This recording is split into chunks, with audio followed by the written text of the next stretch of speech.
Welcome to the Old Time Radio Westerns. I'm your host, Andrew Rhynes, and I'm excited to bring you another episode absolutely free.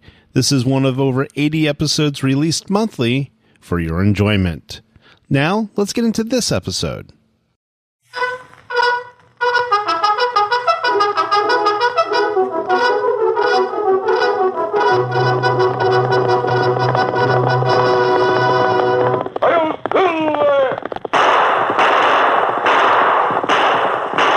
A fiery horse with the speed of light, a cloud of dust, and a hearty hi-yo silver, the Lone Ranger.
With his faithful Indian companion Tonto, the daring and resourceful masked rider of the plains led the fight for law and order in the early western United States. Nowhere in the pages of history can one find a greater champion of justice. Return with us now to those thrilling days of yesteryear. From out of the past come the thundering hoofbeats of the great horse Silver. The Lone Ranger rides again. Come on, Silver. Let's go, big fella. Hi-yo, Silver. Hi!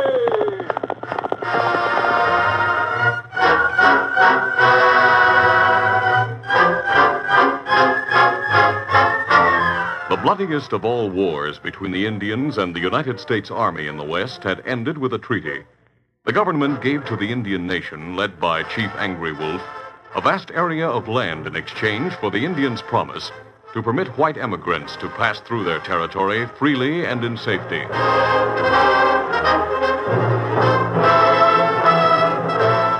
In Washington, D.C., Thomas Gray, Commissioner of Indian Affairs, spoke with Robert Lynn, who, by treaty agreement, would be the field agent in charge of the newly created Indian Territory. Your job is important to this nation, Bob, and to all the people in the West. You'll deal directly with Chief Angry Wolf. Angry Wolf? Well, now, you'll find the chief, in spite of his one-time enmity, a very honorable man. Well, that's good to know. In that case, Commissioner, we'll have no trouble in that part of the West, ever. Well, I hope you're right, Bob. Unfortunately, we've learned from sad experience that our own people are sometimes the ones most anxious for the Indians to fight against us. But what kind of man would want that to happen? The greedy ones, Bob. The dealers in guns and contraband. If death and destruction mean profit to them, they don't care what color the victims may be. The only colors that interest them are gold, silver, and green, the colors of money. Dan Banning was one of these merchants of death.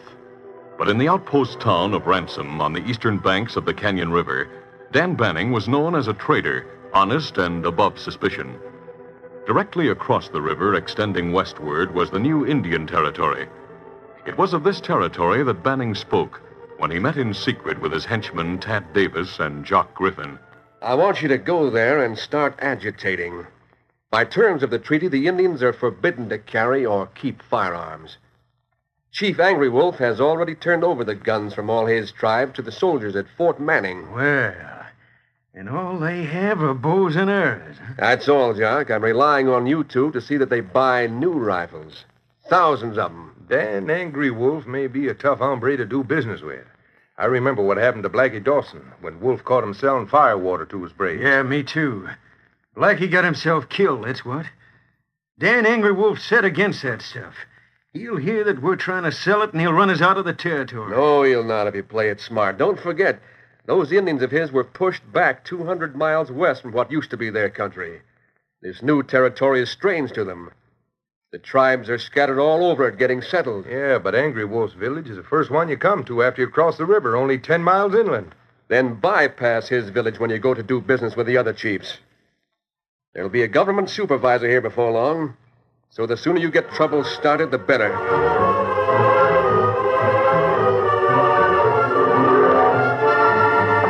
A few days later in Washington, D.C., Commissioner Gray entered Robert Lynn's office. Bob, when you leave for the West tonight, I'll be with you. Oh? I just received word from one of our agents that he's made contact with the one man in the West who may ensure the success of your mission among the Indians. Who is he? Well, I can't tell you until we meet him, Bob. All I can say now is that our train will stop before we get to Ransom at a landmark already agreed on. The man we're to meet will be waiting there.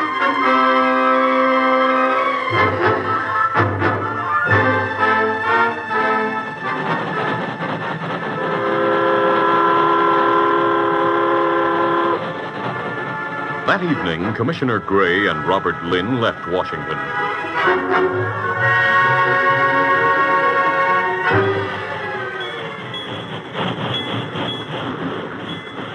Days later, in the hills 10 miles east of Ransom, the train slowed to a stop.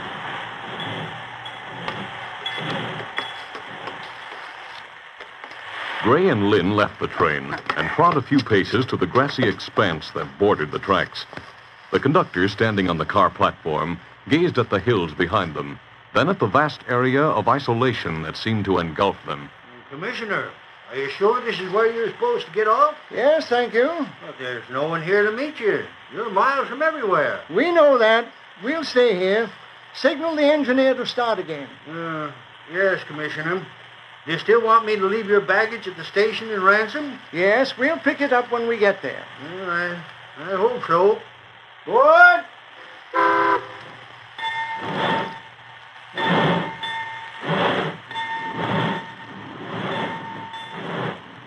What's the matter, Bob? You look puzzled. I am. Commissioner, this can't be the place for our appointment. This is wilderness. Well, that's why we're meeting here. You see... Commissioner, get your gun out. We're in for a holdup. Look, coming out of the underbrush back in the foothills. It's a masked man, an outlaw. He's not an outlaw, Bob. He's the man I want you to meet. What? A man I've met before, and whom the government considers the most important person in the West. If that's the case, then he must be... But of course. He's masked, he's riding a white horse, and there's an Indian with him. Commissioner, I've heard and read about such a man. Am I right? Is he the Lone Ranger? He is, Bob.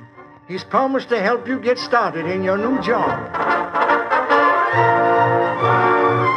Commissioner Gray, whom the Lone Ranger had assisted in the past, greeted the masked man warmly, then introduced him and Tonto to Robert Lynn.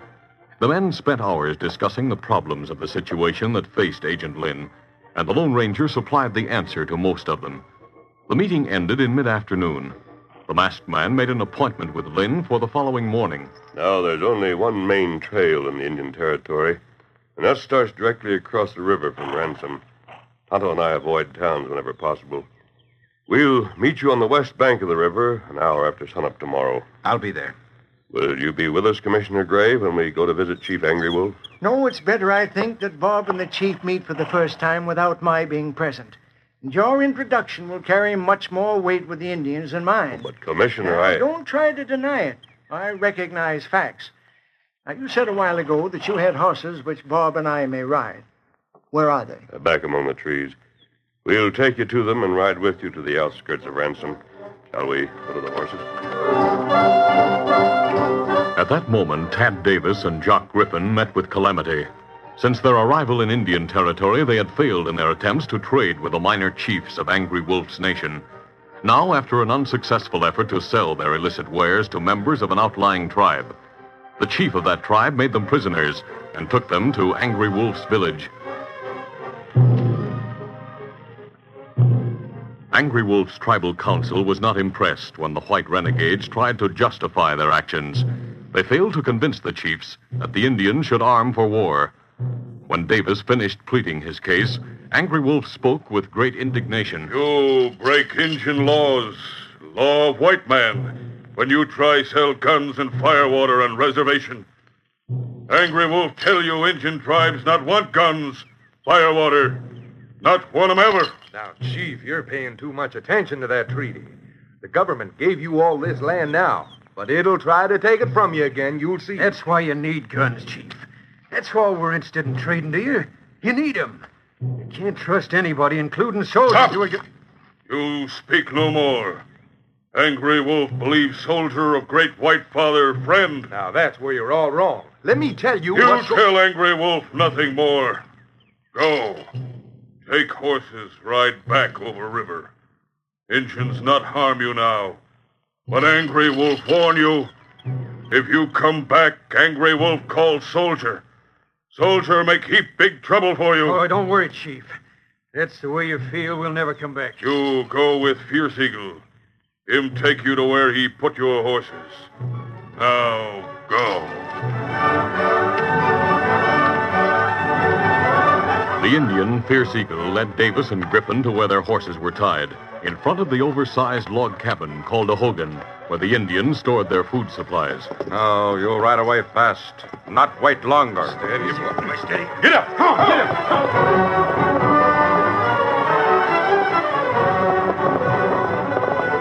The two white traders galloped their horses away from the camp and headed eastward.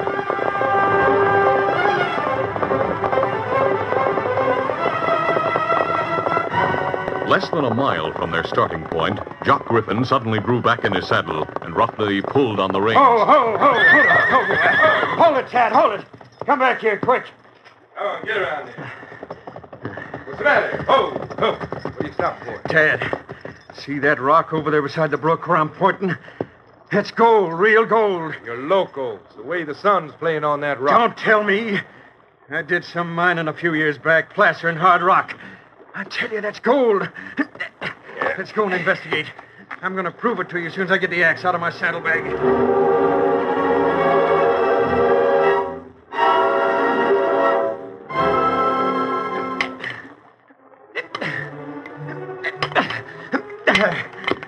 I was right, Ted. It's gold, all right. Look at that rock. When you see a vein like that, it means the whole place is covered with gold. Yeah, well, if that gold's always been there, how come the Indians never found it? Because they just moved into this country, that's why. They're not familiar with the land yet. We'd better stake a claim here and have the soldiers march in and take it away from us? Hey, Jock, don't forget, this is Angry Wolf's land. Anything found here belongs to him. The treaty says so. But we can't let the Redskins get the fortune that's here. I know that. So we'll take a sample of this ore back to Banning. And if there's a way for getting the gold out of the territory without causing trouble with the soldiers, Dan Banning will find it.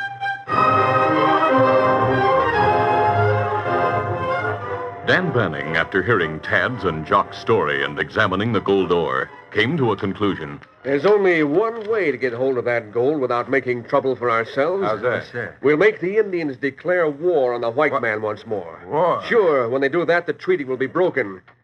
And the government will take back the land, open it for immigration, free for anyone to claim. Yeah, I get it. When that happens, we move in and stake claims to the section where we found the gold. That's the idea. Boys, go back to Angry Wolf's village during the night. Start a fire in the hogan where their food supplies are stored. The flames will spread from there. I don't think that's enough to send them on the warpath. It will if you do as I tell you. I've a room full of Army surplus material that I bought for almost nothing. There are a lot of oil cans marked property of United States Army, Fort Manning. When you set the fire, leave those cans behind you. So the Indians will think soldiers started the fire, huh? Yes, it'll be proof to them that they've been double-crossed by the treaty, and the war will start.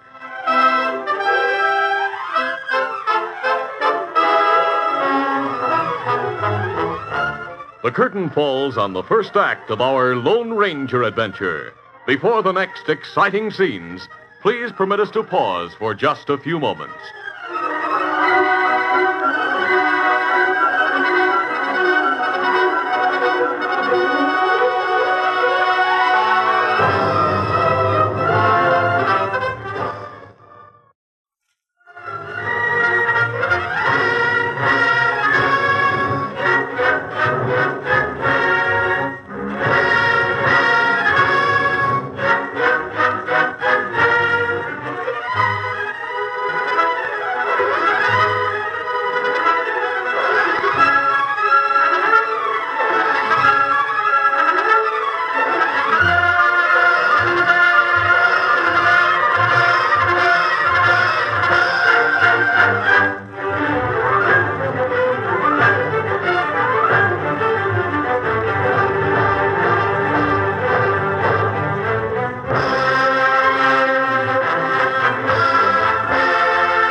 To continue.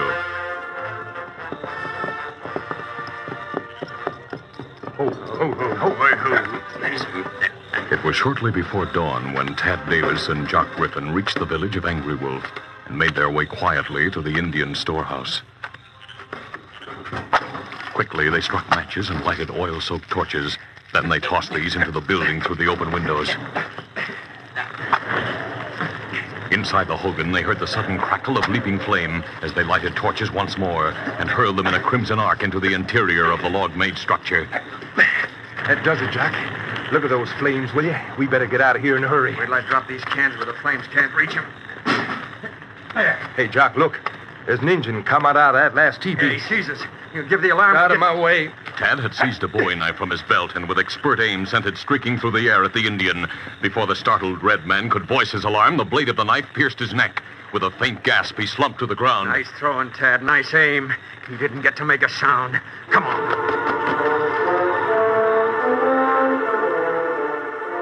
Indian agent Robert Lynn met the Lone Ranger and Tonto an hour after dawn that morning. The trio set out at once for Angry Wolf's village. Monsieur! Yes, come.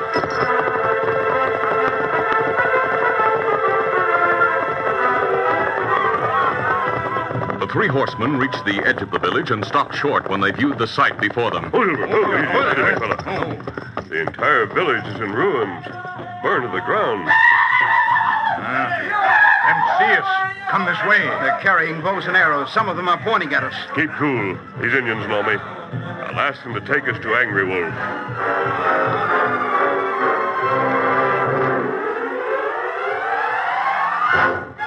Chief Angry Wolf was cold to the greeting of the Lone Ranger, and his voice was acid as he spoke. Why you come here? Why?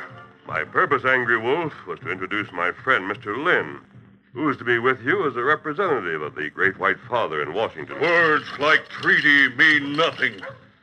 Soldiers come at night, destroy food.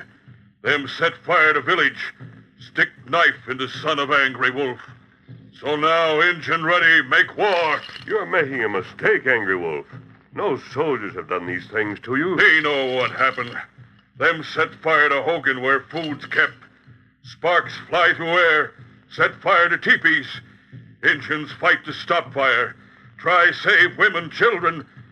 Find Joseph, son of Angry Wolf, with knife in throat. Medicine man try now to save him. Maybe him die soon. Were any of your people killed? No. Great Spirit protect them. Them escape. Why do you say that soldiers started the fire? Braves find cans that hold oil which start fire. Cans belong to Army. We got 'em here in teepee. See, them in corner. Chief, those cans may have been Army property. It doesn't mean that the Army used the oil in them to start the fire. And there's no proof that soldiers started the blaze. Angry Wolf think different. Chief, if only for the sake of your own people you can't risk war. Listen to me, please. The Lone Ranger, using reason and his powers of persuasion, convinced Angry Wolf that war would be the last resort of the Red Man. That first effort should be made to learn who started the fire and why. The chief and white men visited the ground near the Hogan, and there Tonto came upon only fresh prints in the vicinity. Footprints here, Kimasabi. You see? And hoofprints over there. And them not made long ago. Maybe made by men who start fire. Me see marks, but only show 2 men walk. Only show mark of 2 horses. Which proves, Chief, that there were only 2 men here riding 2 horses. It shows how wrong you are in thinking the fire may have been started by a troop or any other body of soldiers. You look at hoof prints, and them go east. Look like riders go back to river, ride to Ransom. Why don't we try to follow that trail and go after them? Yes, we'll do that. Tonto will take after them at once. What are you going to do? If Angry Wolf will permit me, I'd like to look at his son, Joseph. Chief, I have a medical kit in my saddlebag. Angry Wolf wants son to live. If Masked Man help do this, Angry Wolf lead him to where son lies in sickness. Fort Manning's not far from Ransom, is it? 5 miles, maybe. While Tonto's trailing the horses that made those hoof prints, I'll ride to Ransom and wire the commander at the fort. I'll have soldiers come here with food, tents, and the army doctor. Chief, I'll return. Tonto and Robert Lynn rode east toward Ransom, and the Lone Ranger went with Angry Wolf to the teepee where the badly wounded Joseph lay. The masked man used his medicines and surgical instruments to ease the pain and treat the wound of the young brave. When he rode from the camp an hour later, Angry Wolf, grateful, spoke to the warrior who stood with him. Him save life of Joseph. Maybe him find snakes who start fire. Him great man.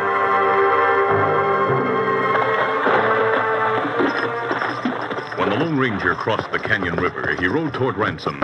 He was surprised when he saw Tonto in a tree-studded area near shore. Tonto signaled with a wave of his hand, and the masked man joined him. Then Tonto informed the Lone Ranger that he had followed the hoof prints to Ransom and had already located the men who had ridden the horses. Them in building at end of street, Kimasabi. Me look through window, see him. Them talk with man who own building. Who is he, Tonto? Do you know? Me know him, Kimasabi. Name Bannon. Banning is supposed to be a reputable man. What would he be doing with 2 men like that? Me not know, Kimasabi. But when me tell man from government about him go to Bannon's office. Is Robert Lynn there now? Him go there after him send wire to Fort Mannon. Tonto, go back and keep an eye on the building. When Lynn comes out, return here and let me know what's happened. I'll be waiting. When Tonto returned shortly after, Robert Lynn was with him. He was both chagrined and angry as he spoke. I'm afraid I made a fool of myself. I steamed into Mr. Banning's office and accused the 2 men who were with him of setting fire to the Indian village and... Well, I made a mistake. Why? Mr. Banning said they weren't in Indian territory yesterday. He said they work as traders for him, dealing only in furs and hides, and that they'd been at his home since yesterday. Now, him lie. Banning said that, did he? Would he swear to it? I told him it might be necessary. I let him know who I was and told him my authority. Kimasabi. What is it, Tonto? What do you see? We can see street from here. Men we talk about. Leave office now. Get on horses. Hey, you're right. They're riding in the other direction. They may be trying to escape. If they get away now, the law may not have a chance to investigate. Then Tonto and I'll take the place of the law for the time being. Easy, steady, big fella. Easy, fella. Come on, Silver. Get him up, Scout.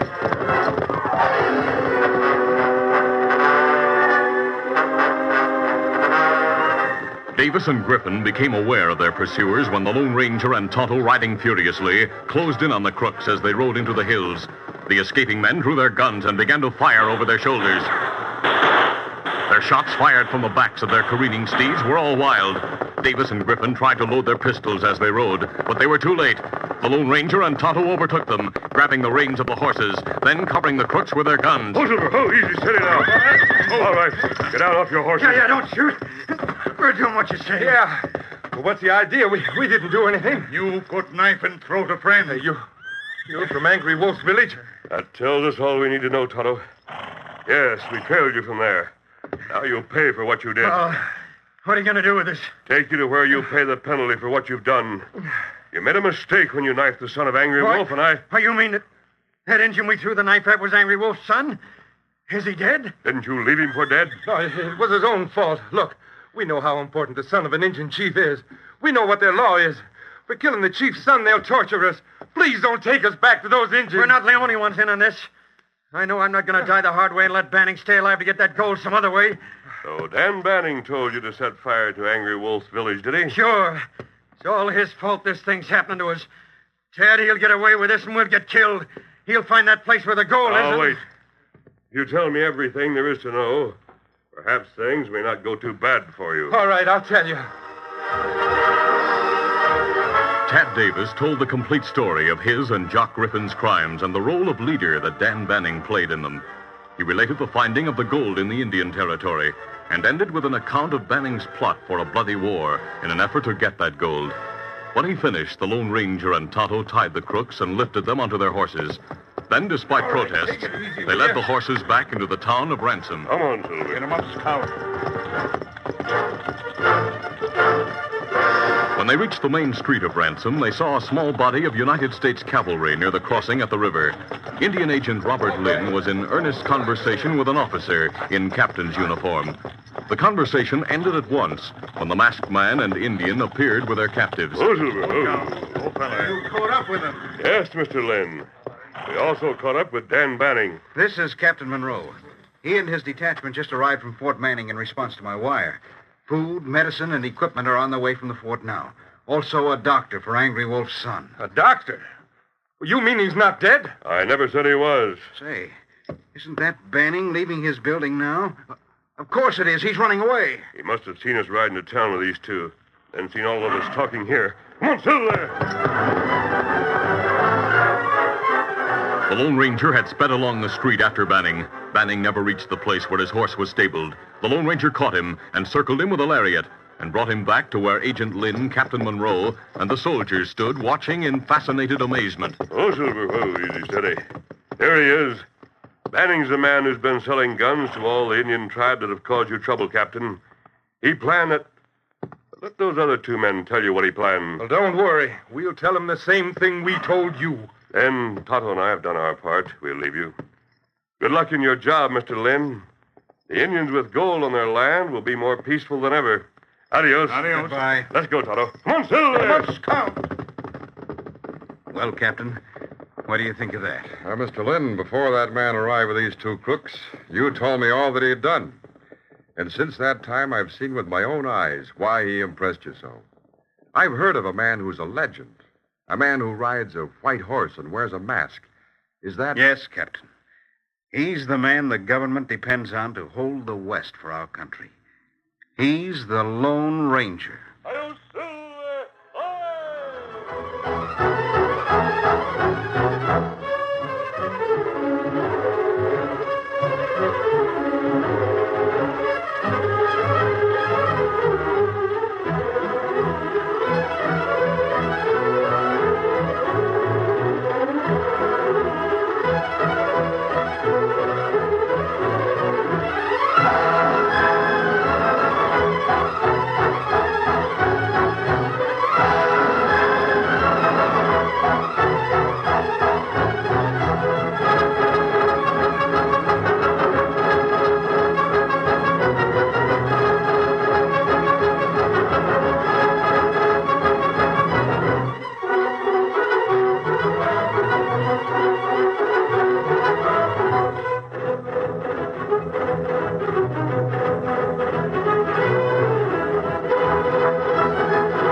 This is a feature of the Lone Ranger Incorporated, created by George W. Trendle, produced by Trendle Campbell Muir Incorporated, directed by Charles D. Livingston, and edited by Fran Striker.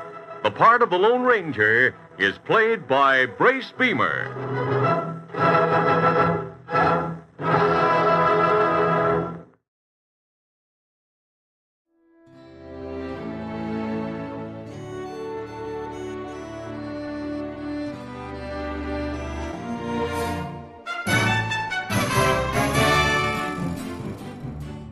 This has been a presentation of OTRWesterns.com, and we hope you enjoyed. Please take some time to like and rate this episode within your favorite podcast application. Follow us on Facebook by going to OTRWesterns.com/Facebook, and subscribe to our YouTube channel by going to OTRWesterns.com/YouTube. Become one of our ranch hands and unlock some exclusive content. We want to thank our most recent ranch hands, Steve and Ron W., who joined us recently. You too can join by going to OTRWesterns.com/donate. Send us an email, podcast@OTRWesterns.com, and you can call and leave us a voicemail, 707-986-8739. This episode is copyrighted under the attribution, non-commercial, share-alike copyright. For more information, go to OTRWesterns.com/copyright. Have a great day, and thanks for listening.